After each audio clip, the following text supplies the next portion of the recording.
하나님 말씀은 출애굽기 31장 1절에서 11절까지 말씀을 우리 같이 합독합시다.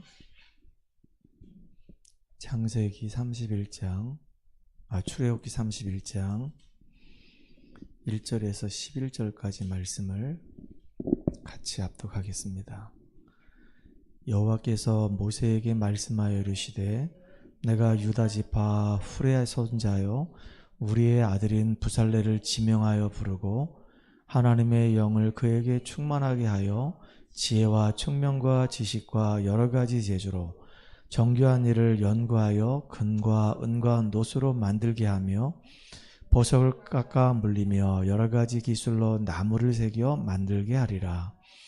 내가 또 단 지파 아히사막의 아들 오홀리압을 세워 그와 함께하게 하며 지혜로운 마음이 있는 모든 자에게 내가 지혜를 주어 그들이 내가 내게 명령한 것을 다 만들게 할지니 곧 회막과 증거궤와 그 위에 속죄소와 회막의 모든 기구와 상과 그 기구와 순금 등잔대와 그 모든 기구와 분향단과 번제단과 그 모든 기구와 물두멍과 그 받침과 제사직을 행할 때 입는 정교하게 짠 의복 곧 제사장 아론의 성의와 그의 아들들의 옷과 관유와 성소의 향기로운 향이라 물은 내가 내게 명령한 대로 그들이 만들지니라. 아멘. 오늘은 성막을 만드는 사람들이라고 하는 제목으로 같이 말씀을 나누도록 하겠습니다. 우리 옆 사람하고 합시다. 당신은 복의 근원입니다. 한 번 더 인사합시다. 하나님의 전을 만드는 증인 됩시다. 지난주에 강릉 세계로교회에서 원로 목사 추대 예배가 있었습니다. 김광윤 목사님이 강릉 세계로교회를 개척하셔가지고 32년 동안 목회를 하셨어요. 그리고 이제 연세가 70이 되셔가지고 너무 귀하고 소중한 그 후임 목사 서원순 목사에게 그 교회를 이제 이렇게 위임하고 본인은 이제 원로 목사로 이렇게 추대되는 그런 시간을 보냈단 말이에요. 제 선배 목사님이고 개인적으로 사석에서는 제가 큰형님 이렇게 부르는 목사님이거든요. 근데 그 목사님이 답사하실 때 이제 이런 얘기를 하시는 겁니다. 32년 동안 목회를 하면서 참 많은 어려움들이 있었대요. 뭐 다락방 2단 누명도 썼고 또 침례교단이었는데 다락방으로 이제 전도청회로 옮기려고 하다 보니까 침례교단에서 그 교회를 안 주겠다고 그래가지고 이제 법적인 싸움도 하게 되고 굉장히 많이 힘들고 어려운 그런 여정을 겪었나 보더라고요. 또 교회 안에 이제 성도들과 함께 했었는데 목사님이 갑자기 몸이 안 좋으셔가지고 쓰러지고 나니까 성도들이 막 또 떠나는 겁니다. 왜냐하면 뇌 쪽에 이제 문제가 생겨서 쓰러지다 보니까 뭐 회복될 때까지는 말도 막 어눌하고 뭐 여러 가지가 많이 힘들었겠죠. 그러니까 성도들이 이제 같이 기도하고 같이 인도받아야 되는데 그렇지 못하고 떠났던 겁니다. 그러니까 목사님이 이제 여러 가지가 많이 힘들고 아팠었던 거예요. 그런데 뭐라고 고백하냐? 30여 전의 그 여정을 돌이켜 보니까 참 힘들고 어려웠지만은 하나님의 은혜였다 라고 고백하는 겁니다. 그러면서 이제 울먹울먹 하시는 거예요. 마음이 막 이게 전달이 되잖아요. 이렇게 참 마음이 이제 참 우리 목사님 참 폭삭 소가수다. 그게 너무너무 고생 많이 하셨습니다 라는 제주도 방언이에요. 그게 이제 드라마화에 대해서 막 목사님들도 보고 막 많은 성도들도 보고 그랬잖아요. 저도 좀 보라고 해서 제가 이제 봤거든요. 근데 참 이게 사람의 이 마음을 따뜻하게 해주는 그런 드라마더라고요. 많은 사람들이 그거 보면서 굉장히 많이 울었겠더라고요. 그래서 제가 이제 우리 김광인 목사님에게 이제 그 은퇴하시니까 또 이제 원로 목사 초대되니까 이제 축의금을 이렇게 써서 드렸는데 거기다가 폭삭 소가수다 이렇게 해서 제가 이렇게 드렸어요. 뭐 많이는 못 드렸죠. 제가 마음을 담아서 이렇게 그 목사님께 식사라도 함께 하시라고 이렇게 드렸습니다. 근데 이제 답사하시면서 뭐라고 또 얘기하시냐면 본인이 이제 은퇴했지만은 끝이 아니라는 겁니다. 나이가 70이지만 이제 하나님 주신 힘이 있기 때문에 이제 자기는 이 인생을 살겠다는 거예요. 그러면서 뭐라 말씀하시냐면은 자기 앞으로의 미래는 인도를 복음하기 위해서 인도 놓고 기도하고 시간이 나면 인도까지 가셔가지고 그 현장에서 사역을 하시겠다는 겁니다. 야, 나 그 얘기 들을 때요, 너무 귀하다 이런 생각이 드는 거예요. 슈바이처가 생각이 났어요. 슈바이처가 의사이면서 목사님이었잖아요. 슈바이처가 아프리카 지역 가가지고 거기서 평생을 사역하다가 하나님께 이제 부름 받았단 말이에요. 그러니까 평생을 하나님께 붙들려가지고 강릉에서 목회 사역을 하시다가 이제 귀한 교회를 세우고 성도들을 정말로 하나님이 원하시는 정말로 중요한 주의 일꾼들로 세우시고 이제는 중요한 이제 후배에게 그 목회를 이제 바톤을 넘겨놓고 이제 딱 편안하게 쉬어도 누가 뭐라 안 할 텐데 이제 인도를 가슴에 품고 울먹울먹하며 얘기하는 겁니다. 인도 현장 지난번에 갔다 와서 또 포럼할 때도 막 우시더라고. 그 현장 가니까 막 성도들이 막 복음을 들을 때 막 눈이 한국 사람 눈 같지 않더라는 겁니다. 한국 사람들은 배가 불러가지고 말씀에 이 사모함도 없고 은혜도 없고 막 그런데 인도 가서 메시지 하니까 그럼 너무 막 낙후된 곳이니까 신발도 제대로 못 신고 막 맨발로 다니니까 소가 막 돌아다니고 막 개들이 막 돌아다니고 막 그런 현장에 가서 복음 전하는데 얼마나 막 사람들이 그 말씀을 막 갈급하게 이렇게 받는지 그 현장 보니까 자기 영혼이 막 힘을 얻고 막 살아난다는 겁니다. 막 그 사람들이 살아나는 게 아니라 자기가 막 살아난다는 거예요. 자기가 누구지 막 정체성이 막 회복된다는 겁니다. 그러니까 자기는 죽을 때까지 인도 복음을 하겠다고 인도에 계시는 최병주 목사님과 함께 인도에서 귀한 사역을 하다가 생을 마감하겠다고 그러는 겁니다. 야, 그 얘기 들을 때 참 감회가 많이 새롭더라고요. 저는 오늘 그런 생각이 들었어요. 오늘 본문을 읽었는데요. 이 출애굽기 31장은 이 모세가 하나님의 부름 받아서 시내산에 올라갔습니다. 시내산에 올라갈 때 누구를 데려갔냐면 여호수아를 데리고 와요. 그리고 여호수아를 데려가기 전에 일단 아론하고 이 훌에게 이스라엘 백성들을 맡겨놓고 내가 하나님이 부르셔가지고 이 시내산에 이제 올라가니까 언제 내려올지 난 모르겠다. 혹시 안에서 송사가 생기게 되면 당신들이 지혜롭게 그 송사를 잘 해결했으면 좋겠다라고 얘기하고 올라가는 겁니다. 올라갔는데 6일 동안 하나님이 아무 대답을 안 하시고 시내산 그 정상에 구름만 가득하게 만들어 놓는 거예요. 6일 동안. 그 6일 동안 이 모세가 뭐 했겠습니까? 모세가 하나님의 은혜를 사모하는 마음으로 깊은 기도 속에 들어가는 겁니다. 그리고 지나온 날을 생각을 하는 겁니다. 이스라엘 민족들이 왜 애굽에서 저 비참하게 저렇게 430년 동안 종살이 했을까? 언약을 놓치고 예배를 놓치고 사명을 놓치니까 결국은 애굽 땅에서 비참하게 종살이했던 거 아닌가? 근데 하나님의 소원이 뭐였는가? 그들을 거기서 건져내가지고 약속의 땅, 저 가나안 땅으로 인도에 가시는 것이 하나님의 소원 아닌가? 다른 방법이 없었고 6월절 어린 양이 피 바르고 이스라엘 민족들이 완전히 애굽에서 빠져나와서 지금까지 하나님 우리 인도에 오시지 않았나? 많은 크고 작은 문제들이 있었지만은 하나님이 우리를 축복하시고 인도하셔서 지금까지 여기까지 우리 인도하지 않았냐? 참 너무 감사하다. 돌이켜보니까 정말로 하나님의 은혜였다. 홍해를 체험하는 것도 하나님의 은혜였고 애굽에서 6월절 피 바르고 빠져나오는 것도 하나님의 은혜였고 광야길 가는 동안에도 구름기둥 불기둥으로 하나님이 우리를 지키신 것도 하나님의 은혜였고 먹을 게 없으니까 만나를 내리셔서 우리를 먹게 하셨고 물이 없으니까 또 반석을 쪼개셔가지고 물을 마시게 하시고 마라에 쓴 물도 단물로 만드시고 전부 다 많은 백성들은 문제라고 얘기했는데 알고 봤더니 문제가 아니고 하나님의 보호를 체험하고 하나님 능력을 체험하고 하나님의 인도를 체험하라고 하나님이 그렇게 우리를 광야의 여정 속에 인도에 오셨구나. 돌이켜보니까 정말로 은혜가 없었으면 살 수가 없었구나.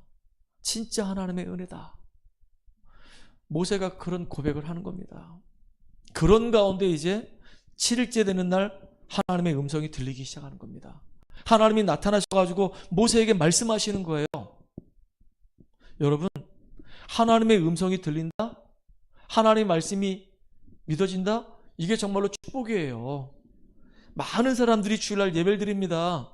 근데 예배를 드리는데 안타깝게도 하나님 말씀이 안 들려. 하나님의 음성이 안 들린단 말이에요. 그러면 예배 드리나 마나죠. 진짜 너무 안타깝잖아요. 오늘 31장 1절에 보니까 여호와께서 모세에게 말씀하여 이르시되 그랬거든요. 하나님의 이 말씀이 이 모세에게 막 임하는 겁니다. 하나님의 이 말씀이 주의 종에게 임하고 그 주의 종에게 임한 그 말씀이 막 성도들에게 막 임하는 겁니다. 그 말씀을 받는 자들은, 그 말씀이 정말로 들리는 자들은, 말씀의 은혜가 임하는 자들은 승리할 수밖에 없는 겁니다. 어떤 말씀이 임했냐? 하나님이 모세에게 말씀하시는 겁니다. 내가 너에게 두 돌판을 줄 것이다. 두 돌판을 줄 것인데 율례와 내가 계명을 줄 것이다. 그래서 십계명을 하나님이 돌판에다 직접 쓰셔가지고 모세에게 주신 겁니다. 이스라엘 민족들이 광야길 가는 동안에 언약으로 딱 붙잡으라고. 십계명은 둘로 얘기하잖아요. 하나님을 사랑해라. 그리고 인간 사랑해라. 하나님 사랑이 먼저고 하나님의 사랑이 회복되면 인간 사랑하게 돼 있다. 이렇게 하나님이 모세에게 두 돌판을 주시면서 또 말씀을 계속 주시는 겁니다. 40일 동안 있었거든요. 6일 동안 아무 말씀 안 하시다가 이제 34일 동안 계속 말씀을 주시는데 어떤 말씀을 주셨냐? 성막을 지을 수 있는 식양을 계속 주시는 거예요. 모세에게 계속 아주 세밀하고 막 구체적으로 막 얘기하시는 겁니다. 처음에 성소를 만들어라. 어떻게 만들어라. 그리고 성소 안에 증거궤를 만들어라. 언약궤를 만들어라. 그리고 떡상을 만들어라. 그 위에 진설병을 만들어라. 그리고 왼쪽에는 등잔대를 만들어라. 그리고 난 다음에 성소를 만들고 나면은 이제는 성막을 만들어라. 성막을 만드는데 가로를 얼마만큼 만들고 세로를 얼마만큼 만들어라. 그 중간중간에 이렇게 기둥을 세워라. 계속 얘기하는 겁니다. 금으로 쌓아라. 계속 얘기하시는 거예요. 그리고 나중에는 번제단을 만들어라. 그리고 물두멍을 만들어라. 그리고 성막의 뜰을 만들어라. 그 제사장의 옷을 만드는데 제사장의 옷은, 대제사장의 옷은, 아론의 옷은 이렇게 만들고 그 아론의 아들 제사장들에게는 이런 옷을 만들어라. 그리고 나서 이제 성소 안에 지성소와 성소를 분리해가지고 휘장을 쳐라. 그리고 언약궤 바로 앞에, 증거궤 바로 앞에 이제 분향단을 만들어서 하나님 앞에 향을 드려라. 그리고 이렇게 기구들을 만들게 되면은 관유를 만들어가지고 5가지 이제 향 재료를 넣어서 관유를 만들어가지고 이 모든 기구들을 성결하게 만들어라. 그리고 그 관유를 가지고 제사장에게 기름 부어가지고 제사장의 직무를 감당하게 만들어라. 그리고 난 다음에 이제 향을 피울 때는 소합향하고 그 다음에 또 풍자향하고 이렇게 향들을 갈아가지고 만들어서 그걸 가지고 하나님 앞에 향을 드려라. 이런 이야기를 계속 하신 겁니다. 너무 귀하잖아요. 왜 그렇게 하셨을까요? 왜 하나님이 이 모세에게 이렇게 성막에 대해서, 성소에 대해서, 이렇게 성막 기구들에 대해서 막 구체적이면서 아주 세밀하게 이렇게 얘기하셨을까요? 그 이야기는요, 그리스도의 언약을 확실하게 정확하게 딱 붙잡으라 그 얘기입니다. 광야길 가는 여정 속에 지금은 딱 출애굽해가지고 아직 1년도 채 지나지 않았어요. 광야 이제 40년을 걸어가야 되는데 수없이 많은 길을 걸어가야 되는 겁니다. 앞으로 이제 미래의 광야 가는 길이 험난하단 말이에요. 앞으로 나아갈 길이 지금 온 길보다 더 어마어마한 일들이 있어요.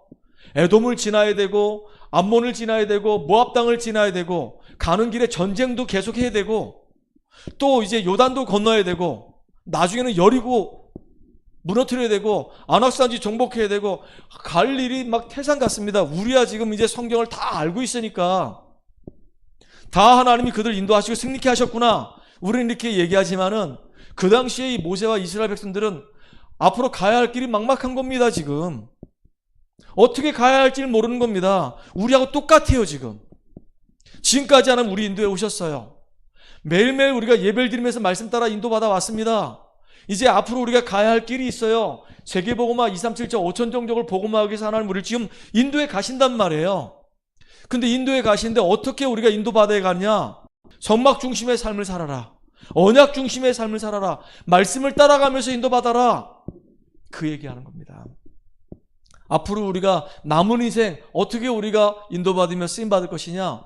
말씀 안에서 말씀 따라가는 가운데 말씀에 인도받는 저와 여러분 되기를 주의로 축원합니다. 그게 곧 승리하는 비밀이에요. 우리가 언약의 여정을 가다 보면은 많은 문제가 있습니다. 많은 어려움이 올 수 있어요. 그때 여러분들 어려움 왔을 때 어떻게 할 겁니까? 문제 왔을 때 어떻게 할 겁니까? 진짜 큰 어려움이 오고 큰 문제가 왔을 때 여러분 어떻게 할 겁니까? 첫 번째입니다. 출애굽의 언약을 확실하게 딱 붙잡으시기 바랍니다. 출애굽의 언약을 딱 붙잡으세요. 레이 남자와 레이 여자가 결혼해가지고 아이를 낳았는데 그게 모세가 된 겁니다. 근데 참 이상하죠. 그 당시에 이 바로왕이요 2살 미만 다 죽이라는 겁니다. 그러니까 이 모세의 어머니 요게벳이 핏덩어리 이 모세를 죽일 수가 없는 거예요. 그래서 몰래 키운 겁니다. 산파도 하나님을 두려워한 자이기 때문에 분명히 태어났는데 보니까 아들이야. 죽여야 되는데 죽일 수가 없었어요. 그래서 가서 바로한테 얘기하는 겁니다. 시브리 여인들은 이 애굽 여인하고 틀려가지고 내가 가기도 전에 벌써 아이를 낳았다. 아이가 태어나서 막 울고 있는데 가서 어떻게 거기서 내가 애를 죽일 수가 있겠냐. 태어날 때 나는 이 아이를 받으면서 죽일 수는 있을지 몰라도 이미 벌써 태어났는데 내가 어떻게 죽이냐. 그래 못 죽였다. 그렇게 얘기하는 겁니다. 하나님을 두려워하는 거예요. 근데 이제 2살 미만은 다 죽이라고 하니까 더 이상 이 아이를 키울 수 없으니까 가장 안전한 곳으로 딱 보내는 겁니다. 그게 어디였냐? 왕궁이었었어요. 바로의 딸 공주가 목욕하는 걸 알고 아주 성령 인도 받으면서 교묘하게 딱 나일 강가에 갈대 상자에 아들을 넣어서 띄우는 겁니다. 그리고 하나님께서 그 공주의 마음을 감동하셔가지고 아이를 딱 봤는데 야 이게 히브리 아이가 아니냐. 너무 아이가 막 사랑스러운 겁니다. 너무 막 귀한 거예요. 그래서 자기 양자 삼았어요. 그래서 나일 강가에서 아이를 건져냈다 그래서 이름을 모세라고 이름을 지은 겁니다. 그때 미리암이 막 자기 동생이 막 이제 둥둥둥 떠내려가는 걸 보고 막 쫓아가면서 바로의 공주가 너무 기뻐하는 걸 보고 가서 당장 얘기하는 겁니다. 유모가 필요하지 않냐. 당신은 결혼하지 않은 공주이기 때문에 이 아이에게 지금 젖을 물려야 되는데 유모가 필요하지 않냐. 내가 유모를 연결해 줄까요? 연결하라는 거예요. 그러니까 막바로 이제 모세의 엄마 요게벳은 왕궁에 들어가서 모세를 품에 안고 젖을 물리면서 이제 언약을 전달하는 거예요. 너는 히브리 사람이다. 너는 하나님의 선택받은 백성이다. 하나님이 너를 통해서 이스라엘 민족을 애굽 땅에서 구원해낼 것이다. 우리 민족은 다른 민족을 살려야 될 사명 있는 민족이다. 우리는 피 언약을 붙잡아야 된다. 창세기 3장의 이 문제 해결할 수 있는 유일한 길은 여자의 후손 메시아 오실 때까지 우리가 양을 잡고 그 피를 제단에 뿌려야지만이 피세 제사 드려야지만이 우리가 살 수 있는 것이다. 이거를요 계속 이렇게 심어주는 겁니다. 계속 심어주는데요. 나이가 80이 됐습니다. 미디안 광야에서 사람을 죽이고 이제 도망자가 돼서 이제 숨어서 지내는데 어느 날 떨기나무 흙국 가운데 하나님 능력을 체험하게 되는 거예요. 그 전까지는요 어머니가 전해준 그 언약이 지식적이었었어요. 그게 이론적이었단 말이에요. 그게 정말로 사실적으로 자기한테 터치가 안 됐던 거예요. 그러니까 사실은 아무 힘이 없었죠.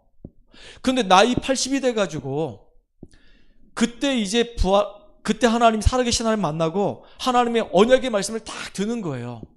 이스라엘 민족들이 저 애굽 땅에서 고통받는 것을 내가 듣고 보았다. 그들을 거기서 건져내야 되겠다. 광야길로 가서 하나님 앞에 희생제사 드려라. 그 민족이 이제 가나안 땅 들어갈 것이다. 이 얘기하는데요. 피 얘기를 하는데요. 희생제사 얘기하는데요. 모세에게 막 스파크가 확 일어나는 거예요.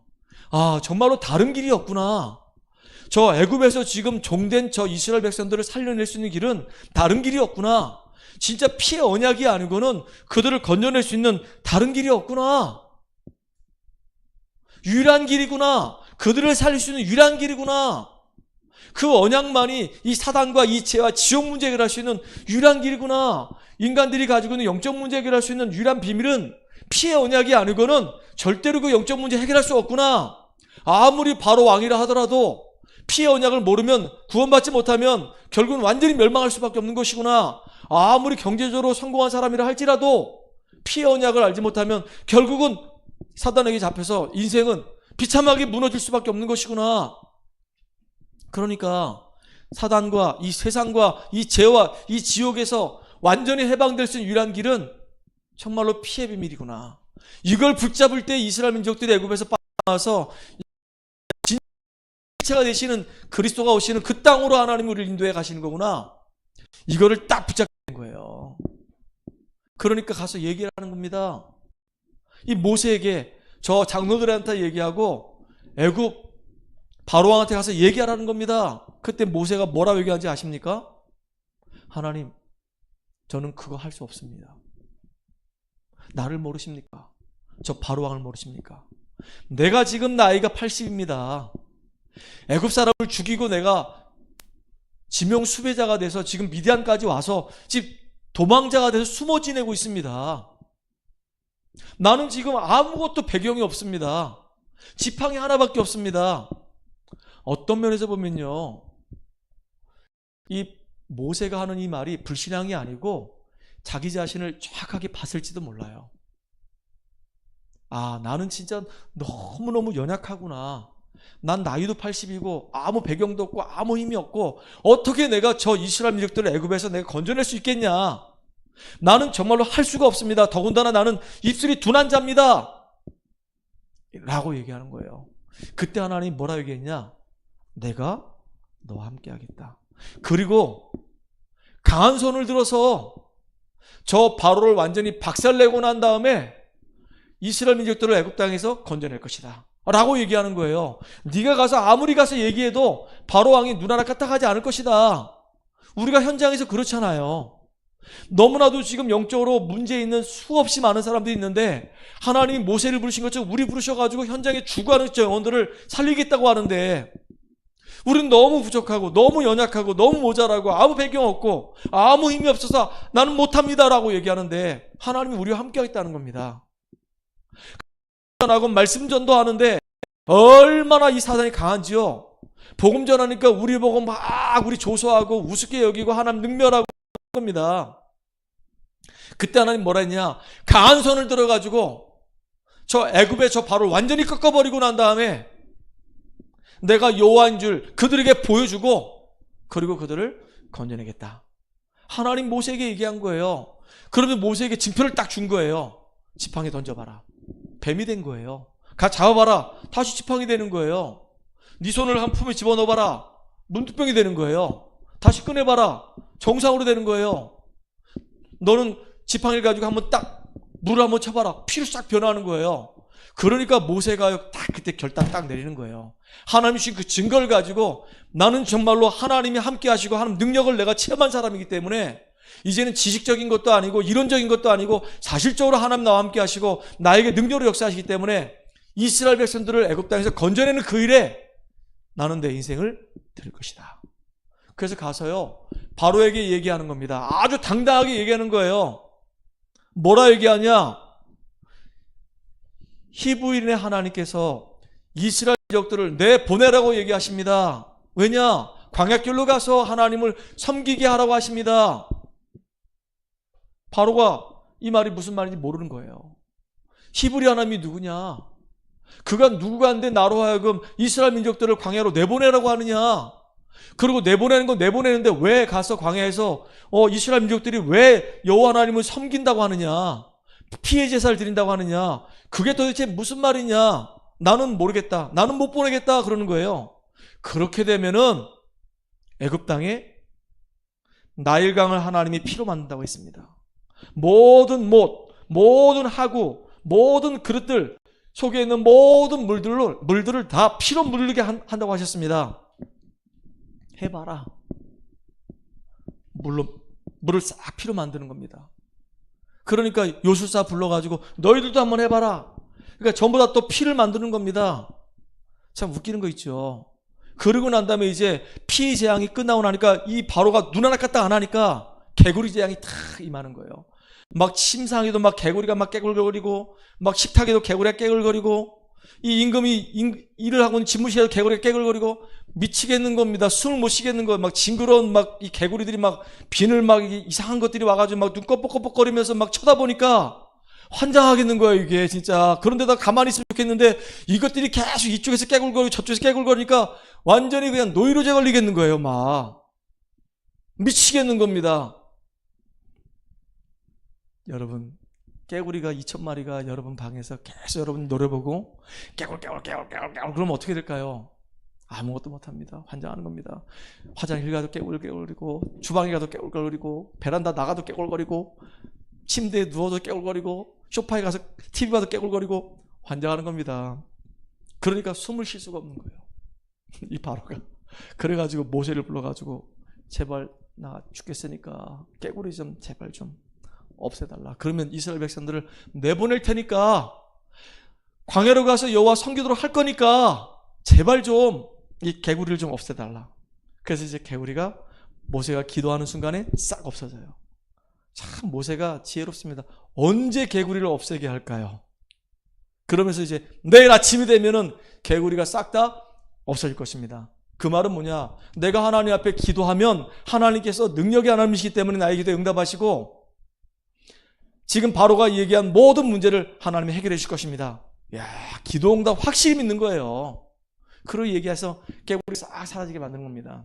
그러면서 이제 이 재앙이 임하고 8의 재앙이 임합니다. 이 바로왕이요, 분명히 이스라엘 백성을 내보내가지고 여호와 섬기게 하겠다 해놓고 문제가 해결되고 숨이 좀 쉴만하니까 내가 언제 그랬냐는 듯이 싹 돌변해버려요. 참 그래요, 사람들이. 얼마나 악한지 모릅니다. 문제 생기면 막 복음 막 붙잡다가 이제 문제 해결되면 언제 내가 복음 붙잡았는지 싹 돌아서는 게 인간의 모습입니다.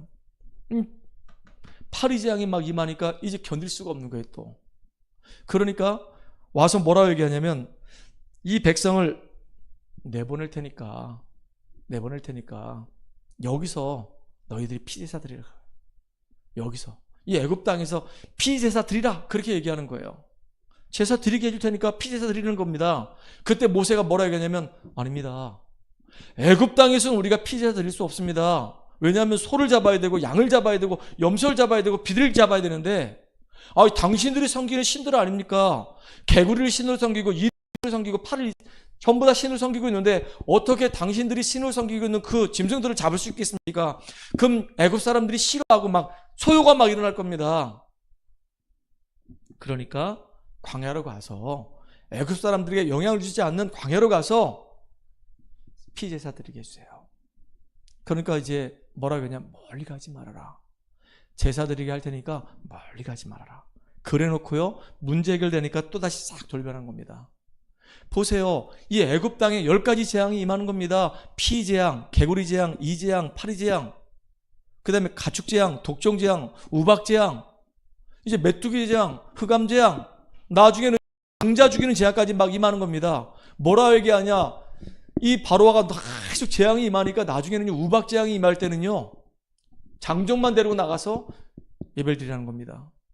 이 말이 됩니까? 나중에는 또 뭐라 얘기하냐면요, 너희들 남녀노소 다 나가서 여호와 하나님께 제사 드리는데 이제는 가축들은 다 남겨놓고 제사 드리라는 거예요. 이게 말이 됩니까? 어떻게 하나님께 예배를 드리는데 가축을 안 가지고 갈 수 있습니까? 왕이라 할지라도, 바로 왕이라 할지라도 가축을 주면서 예배를 드리게 해지, 어떻게 예배를 드리는데 가축을 가지고 말라고 합니까? 말이 안 됩니까? 말이 안 됩니다. 나중에는요, 바로가 불러요. 이제 두 번 다시 내 눈에 띄지 말아라. 내 눈에 띄게 되면 너희들 이제 죽을 것이다 라고 얘기하는 거예요. 그러고 난 다음에 이제 마지막 장자 죽는 재앙이 임하는 거예요.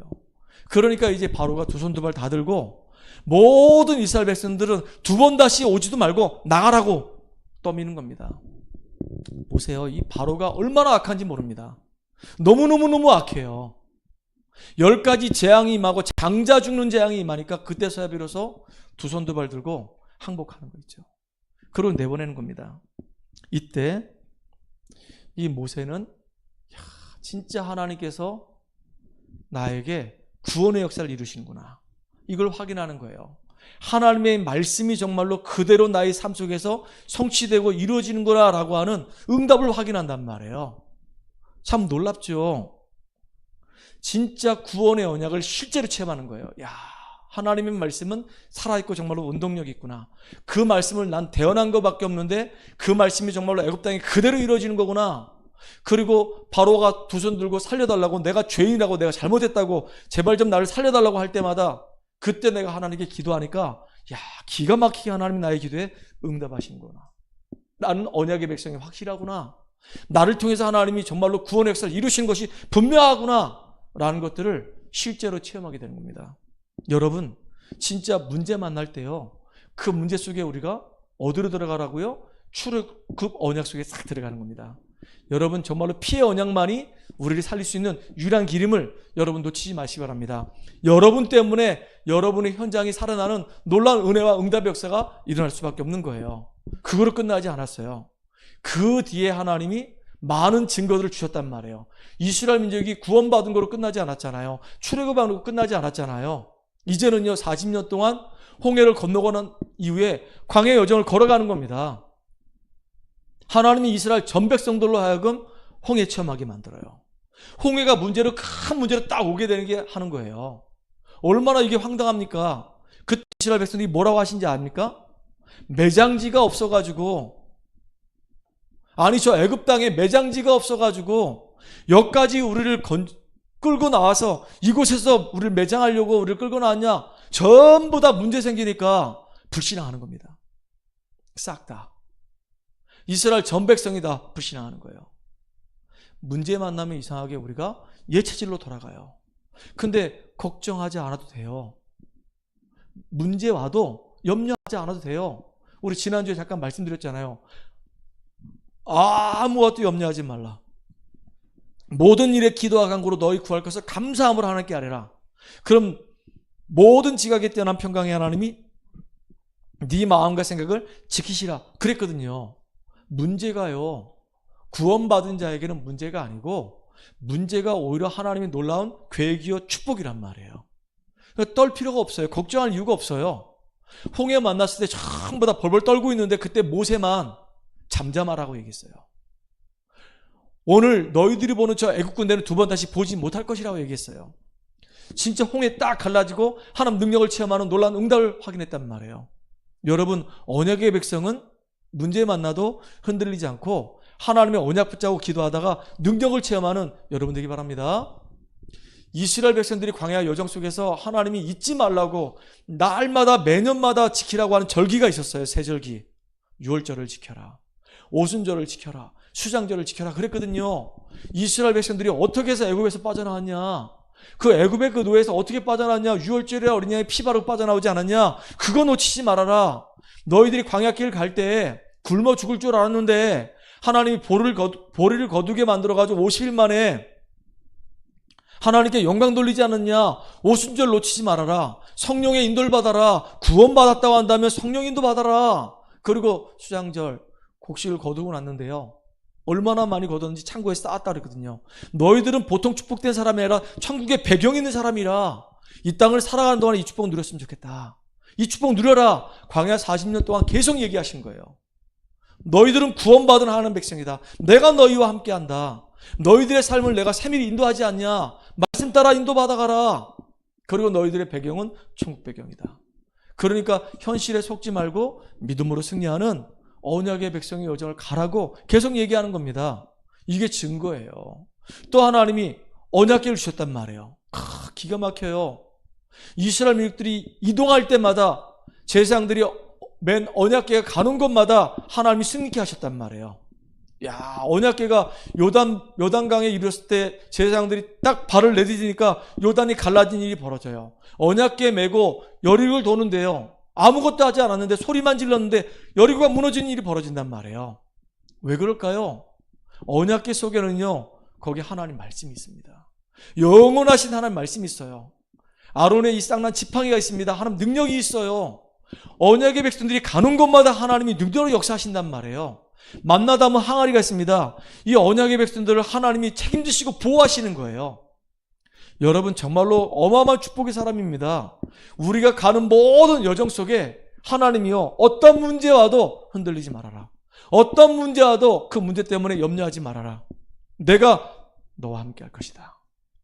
새절기 너희들을 구원했지 않냐? 내가 너희와 함께 하지 않냐? 너희들 지금도 인도하지 않냐? 그리고 너희들이 지금 가는 곳마다 천국의 보좌의 축복으로 늘 너희들에게 능력으로 역사할 것이다. 말씀을 주지 않냐? 그 말씀 붙잡고 힘있게 기도해라. 믿음을 정말로 가지고 살아가라. 우리가요, 믿음 없으면요, 이 땅에서 우리가 실패할 수밖에 없어요. 진짜 믿음 가지고 승리하는 저 여러분 되기 바랍니다. 자, 보세요. 세 번째입니다.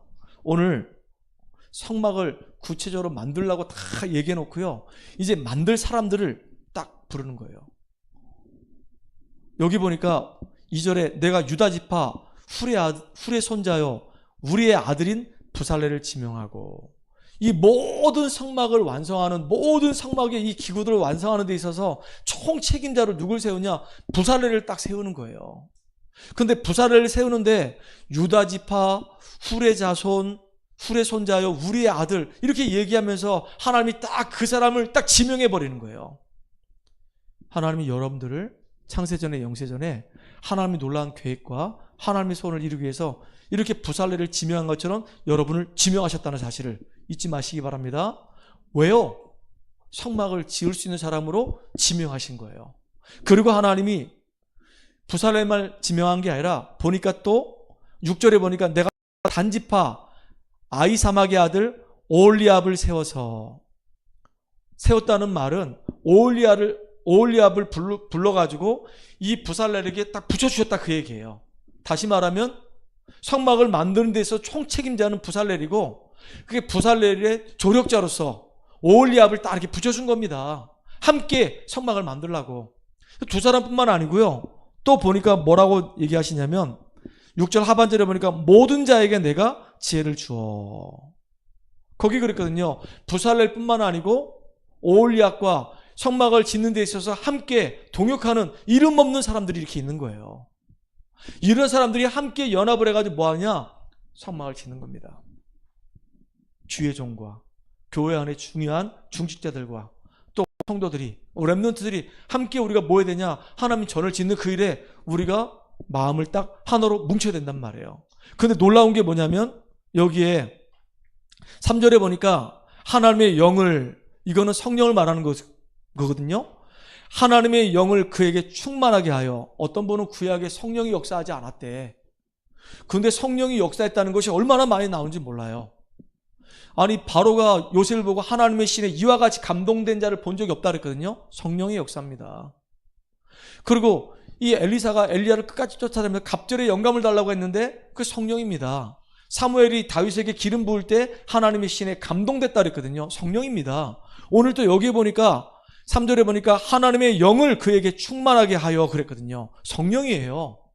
그러니까 성막은 예수 그리스도를 얘기하는 것이고, 성부 하나님께서 모든 것을 계획하시고 성자 예수님께서 성막을 만드셔가지고 모든 백성이 그 안에서 죄사함 받고 성막을 만들고 하나님 나라 일을 이루는 데 있어서 이렇게 하나님의 영, 성령께서 충만하게 역사하셔가지고 그 일을 이루도록 지금도 인도해 가신단 말이에요. 어느 정도냐? 하나님의 영을 그에게 충만하게 하여 지혜와 청명과 지식과 여러 가지 재주로 정교한 일을 연구하여 금과 은과 노수로 만들게 하며 보석을 깎아 물리며 여러 가지 기술로 나무를 새겨 만들게 하리라 그랬어요. 누가? 부살렙에게 성령께서 이렇게 지혜를 주시고 청명을 주시고 지식을 주시고 또 재주를 주셔가지고 성막을 짓는 그 일의 완성도를 높이도록 그렇게 하셨단 말이에요. 그런데 부살렙만 그런 게 아니죠.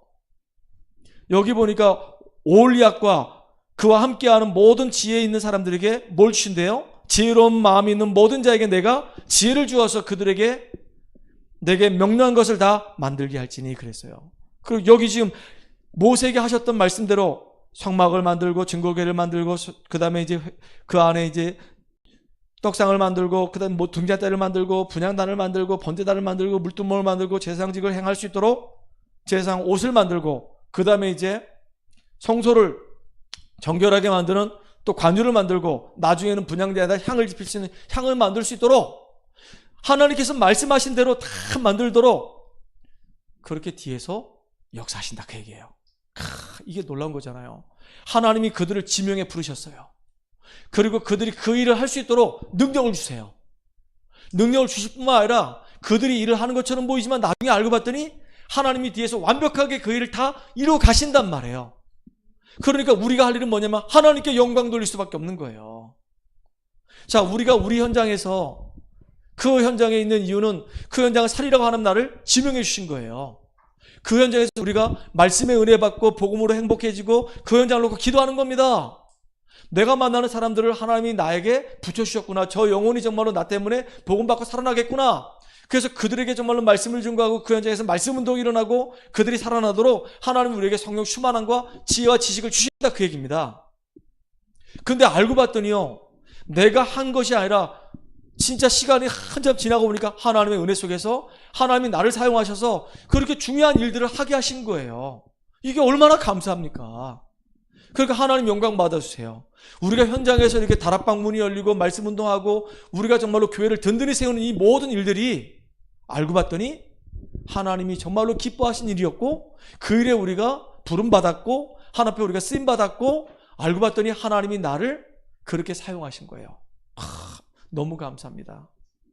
이렇게 우리는 늘 하나님께 감사를 고백하고 하나님께 영광 돌리는 저 여러분들입니다. 결론입니다. 오늘 보니까요, 이 부살렐도 그렇고요, 오홀리압도 그렇고요, 또 이름 없는 이 중요한 일꾼들도 하나님 앞에 너무 귀하게 쓰임받았어요. 모세도 정말로 하나님께 부름받아서 이스라엘 민족들을 애굽 땅에서 건져내는 그 역사 속에 귀하게 쓰임받았어요. 누가 이렇게 쓰임받을까요? 진짜 하나님의 절대 계획을 다 가슴에 붙잡은 자, 그 사람은 하나님이 쓰임받게 하신단 말이에요. 피의 언약이 왜 우리에게 필요한지, 피의 언약이 왜 나의 현장에 필요한지, 이 피의 언약이 왜 내 가정과 나의 후대들에게 필요한지 그 하나님의 그 절대 계획을 알고 있는 그 사람을 하나님이 쓸 수밖에 없는 거예요. 그 말은 다시 말하면 왜 내 현장에 그리스도가 필요한가? 왜 우리 가정에 그리스도가 필요한가? 왜 지금 나의 후대에게 그리스도가 필요한가?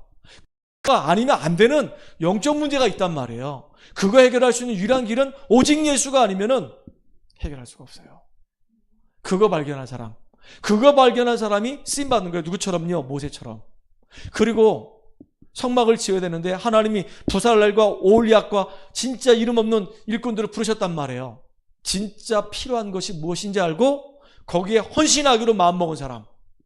부살렐은요, 진짜 아무 이유가 없어. 오홀리압도 아무 이유가 없어. 하나님께서 자기를 지명해 주셔서 자기를 사용한다니까 정말로 이게 정말 이스라엘 민족들이 광야길 가는 동안에 가장 필요한 것이구나 알고요, 완전히 자기 인생 전체를 들여서 성막 짓는 일에 생을 걸어버려요. 필요가 무엇인지 아는 사람을 하나님이 쓰신단 말이에요. 그렇잖아요. 또 하나는 뭐냐면요, 진짜 이렇게 하나님의 절대 계획을 발견하고 진짜 하나님이 정말로 필요한 것이 무엇인지 알고 그 필요를 따라서 인도받아가는 가운데 현장에서 문제 생겼다? 이 사람들은 분명 언약을 붙잡고 있기 때문에 흔들리지 않아요. 이제 아예 우리가 이제 다락방 총회에서, 다락방 총회랄까 좀 이상한데 대한예수교 장로회 총회에서 이제 분리가 됐잖아요. 분리가 되고 우리는 이제 오직 예수, 오직 복음만 증거하겠다 그랬더니 주변에서 이제 다 들고 일어났습니다. 그렇지 않아도 이단 누명인데 뭐 여러 가지 이제 일련의 사건 때문에 완전 이단이 돼버렸어요. 그러거나 말거나 진짜 이 복음이 맞기 때문에 흔들리지 않고 우리는 내가 복음 누리고 복음을 전하며 정말로 하나님의 나라를 이루어가는 정인으로 우리가 온전히 쓰임받는 축복의 주역 되기를 주의 이름으로 축원합니다. 기도하겠습니다. 하나님, 감사와 영광을 돌립니다. 지금까지 살아온 우리 인생의 여정을 돌아보게 하시고 하나님의 은혜가 없이는 우리가 살 수 없었음을 고백합니다. 지금 하나님이 이 귀한 예배들을 통해서 우리에게 이루실 언약을 주시고 말씀을 주시기 때문에 이 말씀이 들려지고 내 마음에 담겨지고 믿어지게 하시고 그 말씀 붙잡고 기도하는 가운데 이 삶의 현장에서 성령의 인도하신 따라, 말씀의 인도하신 따라 하나님의 계획을 이루어가는 축복의 주역으로 우리들이 쓰임받게 하여 주시옵소서. 하나님, 우리는 언약의 백성입니다. 이제 출애굽의 그 언약을 분명히 붙잡게 하여 주시옵소서. 이스라엘 백성들이 피 언약 붙잡고 출애굽한 것처럼 이제 내가 있는 현장과 가정과 우리 후대들이 이 출애굽의 언약인 피 언약 붙잡고 그들이 출애굽하는 역사를 볼 수 있도록 인도하여 주시옵소서. 하나님, 우리가 정말로 지역을 살리고 이 민족을 살리고 237과 5천 정도 살리는 이 여정이 힘들고 어려운 과정이라 할지라도 우리는 언약 따라가면서 세절기의 축복을 누리고 언약께 따라가면서 하나님의 하신 능력을 보게 하여 주시옵소서. 특별히 주님, 이제는 믿음의 사람들이 가장 필요한 것을 두고 하나님 앞에 완전히 헌신한 것처럼 주님, 우리가 주님 앞에 부름받은 사람이요, 이제는 우리가 이 땅에서 무엇을 해야 될지 알게 하시고 기도하며 인도받으며 하나님의 손을 이루고 하나님께 영광 돌리는 축복된 사람으로, 흔들리지 않는 사람으로 견고하게 세워지게 하여 주시옵소서. 예수님의 이름으로 감사하며 기도합나이다.